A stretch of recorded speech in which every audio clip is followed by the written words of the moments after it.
আসসালামু আলাইকুম, welcome back to my channel the kitchen tutor. Winter season, winter special ভাবলাম তোমাদেরকে উইন্টার স্পেশালে আমি নতুন একটা রেসিপি নিয়ে চলে আসি। পাকিস্তানি একটা রেসিপি দেখানোর চেষ্টা করছি, গাজর কা গাজরেলা।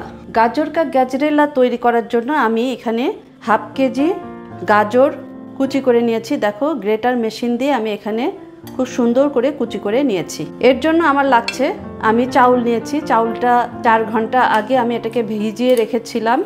হাফ কাপ পরিমাণ চাউল নিয়েছি, এটা পোলাইয়ের চাউলটা আমি নিয়েছি। 1 লিটার আমি দুধ নিয়েছি, এখানে দুধটা আমি ঘন করে জাল করে নিয়েছি। সুগার লাগছে, সুগারটা আমি অবশ্য দেওয়ার সময় তোমাদেরকে বলবো যে কি পরিমাণ দিচ্ছি। কোকোনাট মিল্ক নিয়েছি, এখানে আমি অর্ধেক পরিমাণ ব্যবহার করব। কনডেন্স মিল্ক নিয়েছি, সেটাও তাই, আমি এখানে অর্ধেক পরিমাণ ব্যবহার করব। ক্লারিফাইড বাটার নিয়েছি 2 টেবিল চামচ দিয়ে দিব। গুঁড়ো দুধ নিয়েছি 2 টেবিল চামচ পরিমাণ দিয়ে দিব। গোলাপ জল 1 টিস্পুন। সবার শেষে নামানোর আগে আমি যেটা ব্যবহার করব সেটা হলো বাদাম ভিজিয়ে আমি এটা কুচি করে নিয়েছি। বাদামটা, পেস্তা বাদামও নিয়েছি, এটাও ভিজিয়ে কুচি করে নিয়েছি। আমি এখানে অল্প কিছু পরিমাণ কাজু বাদাম নিয়েছি। তোমরা ইচ্ছা করলে নর্মাল বাদামটা, চীনা বাদাম বাদ দিয়ে ইচ্ছা করলে বেশি করে কাজু বাদাম দিতে পারো। আমি কিশমিশ নিয়েছি, একটা তেজপাতা, 5টা এলাচি আমি ভিতর থেকে দানাটা বের করে নিয়েছি।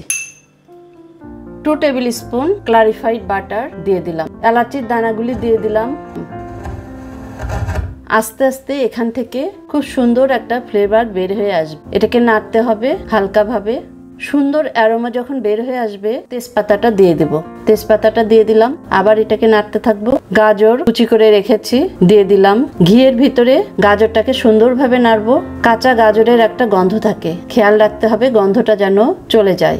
ঘিয়ের গন্ধে অথবা ঘিয়ের ভিতর যখন আমরা এটাকে হালকাভাবে নাড়বো তখন গাজরের গন্ধটা আর থাকবে না। ভেজানো চাউলটাও দিয়ে দিলাম। এখন চাউল এবং গাজর দুটোকেই হালকাভাবে নাড়তে থাকবো। কোকোনাট মিল্কটা দিয়ে দেবো অর্ধেক পরিমাণ। ইচ্ছে করলে তোমরা নিজেরা ঘরে কোকোনাট মিল্ক তৈরি করে নিতে পারো, আমি অবশ্য কেনাটাই দিয়েছি।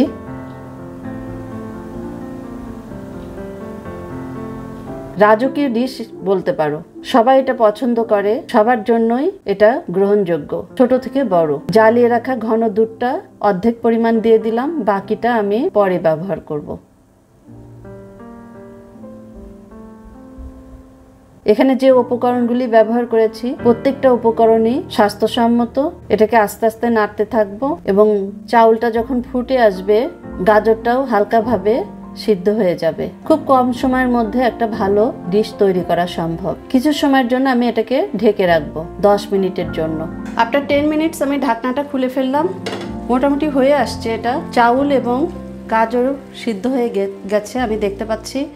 এটাকে আরও জ্বালাতে হবে এবং আমি বাকি দুধগুলি দিয়ে দেব। 1 লিটার দুধের ভিতরে প্রায় হাফ লিটারের বেশি আমি দিয়ে ফেলেছি, বাকিটা দিব। যদি প্রয়োজন মনে হয় তাহলে আমি আরও দুধ দিব, কারণ দুধের খাবারে পানি দিয়ে রান্না করলে ভালো হয় না। আমি যে উপকরণগুলি দিয়ে আজকে রান্না করব আমি তোমাদেরকে বলবো যে তোমরা এগুলির কোনোটাই স্কিপ করে যাবে না, প্রত্যেকটা আইটেম তোমরা ব্যবহার করবে। এটা একটা ইউনিক ডিশ বলতে পারো। সুইট ডিশটা একদম ইউনিক এবং প্রেজেন্টেবল এবং অত্যন্ত ডেলিশিয়াস। যে কোনো ধরনের মেহমানকে তুমি এটা পরিবেশন করতে পারো এবং বাসাতেও নিজেদের জন্য রুটি পরাটা সকালের ব্রেকফাস্টে তুমি ইচ্ছা করলে এটা পরিবেশন করতে পারো। খুব পছন্দনীয় একটা খাবার। আমি এটা আরও 15 মিনিট জ্বালাবো, আবার তোমাদের সঙ্গে আমি ফিরে আসবো। আফটার 15 মিনিটস আমি ঢাকনাটা খুলে ফেললাম।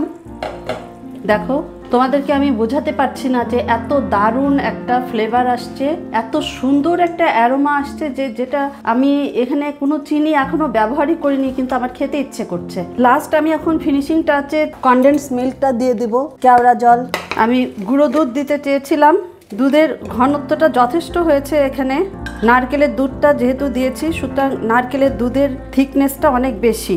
আমি গুঁড়ো দুধটা দিয়ে দিলাম। গুঁড়ো দুধে একটা ভালো সুন্দর একটা ফ্লেভার আসছে এবং পায়েসটা আরও বেশি টেস্টি করে তুলবে, এবং যার জন্য এখানে চিনির পরিমাণটাও আমার খুব কম লাগবে। আমি কনডেন্স মিল্কটা দিয়ে দিচ্ছি। এত সুন্দর ঘনত্ব চলে আসছে যে আমার কনডেন্স মিল্কও দিতে ইচ্ছা করছে না, কিন্তু কনডেন্স মিল্কটা না দিলে আমার টেস্টটা অত ভালো আসবে না।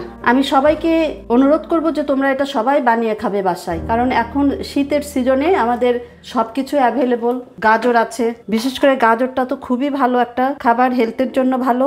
নামানোর আগে আমি একটু ঘি দিয়ে নিলাম। 1 চা চামচ ঘি, 1 চা চামচ পরিমাণ আমি গোলাপ জল অথবা কেওড়া জল দিয়ে নিলাম, যে কোনো একটা দিয়ে নিও। বাদাম আমি কুচি করে রেখেছিলাম, বাদামগুলি আমি দিয়ে দিচ্ছি। কিশমিশটা দিয়ে দিলাম, কিছু ওপরে দিয়ে দেবো, ভিতরে কিছু দিয়ে দিলাম। কাজু বাদাম, পেস্তা বাদাম সবকিছু আমি দিয়ে দিলাম। বাকিটা আমি ওপরে ডেকোরেশনের জন্য দিয়ে দেবো। আমি কিন্তু এখনো চিনি দেইনি, 3 টেবিল চামচ পরিমাণ আমি চিনি দিয়েছি, লাগলে আমি পরে আর একটু দিব। গাজর কা গজরেলা নামটাও দারুণ। আমার হয়ে গিয়েছে, এখন আমি এটাকে ডিশ আউট করে ফেলবো। তোমাদের চিনি লাগলে আর একটু দিয়ে নিও। আমার কাছে যথেষ্ট চিনি মনে হচ্ছে, সুইটটা অনেক যথেষ্ট মিষ্টি হয়েছে। এখানে আমি আর 1 টেবিল চামচ পরিমাণ চিনি দিয়ে নিলাম। চুলোর ফ্লেমটা আমি বন্ধ করে দিলাম।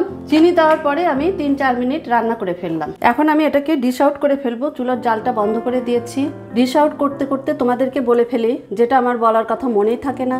ভালো লাগলে লাইক, শেয়ার, কমেন্ট করবে। তোমরা যে যেখান থেকেই দেখো না কেন, আমার চ্যানেলটা ইউটিউব চ্যানেলে সাবস্ক্রাইব করতে ভুলবে না।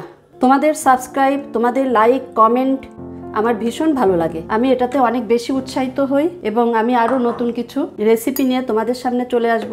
আল্লাহ হাফিজ করছি। নেক্সট টাইমে আবার দেখা হবে নতুন কোনো রেসিপি নিয়ে।